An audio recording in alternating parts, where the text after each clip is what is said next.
यह कविता जिसका शीर्षक है तो तुम लेखक बनना चाहते हो, जिसे रूस के कवि चार्ल्स बुकोस्की ने लिखा है और इसका हिंदी में अनुवाद वरुण ग्रोवर ने किया है।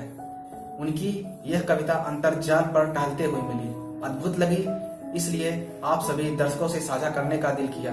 चार्ल्स बुकोस्की की कविताएं बिल्कुल सहज जीवन के यथार्थ से रूबरू या कहें दो दो हाथ करती हुई दिखाई देती हैं। अगर फूट कर ना निकले बिना किसी वजह के तो मत लिखो।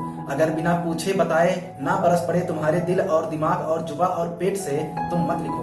अगर घंटों बैठना पड़े अपने कंप्यूटर पर ताकते हुए या टाइपराइटर पर बोझ बन हुए खोजते कमीने शब्दों को तो मत लिखो। अगर पैसे के लिए शोहरत के लिए लिख रहे हो तो मत लिखो। अगर लिख रहे हो कि यह रास्ता है किसी दूसरी औरत को अपने बिस्तर तक लाने का तो मत लिखो। अगर बैठकर बार बार करने पड़ रहे हैं सुधार तो जाने दो। अगर लिखने का सोचकर ही होने लगता है तनाव तो छोड़ दो। अगर किसी और की तरह लिखने की फिराक में हो तो भूल जाओ। अगर वक्त लगता है कि चिंगाड़े तुम्हारी अपनी आवाज तो उसे वक्त दो, वरना चिंगाड़े गर न फिर तो सामान बांध लो। अगर पहले पढ़कर सुनाना पड़ता है अपनी बीवी, प्रेमिका, प्रेमी या माँ बाप या अजनबी आलोचकों को तो तुम अभी कच्चे हो।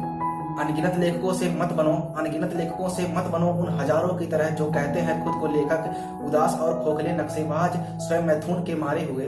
दुनिया भर की लाइब्रेरियां त्रस्त हो चुकी हैं तुम्हारी कौम से, मत बढ़ाओ इसे, दुहाई है मत बढ़ाओ इसे।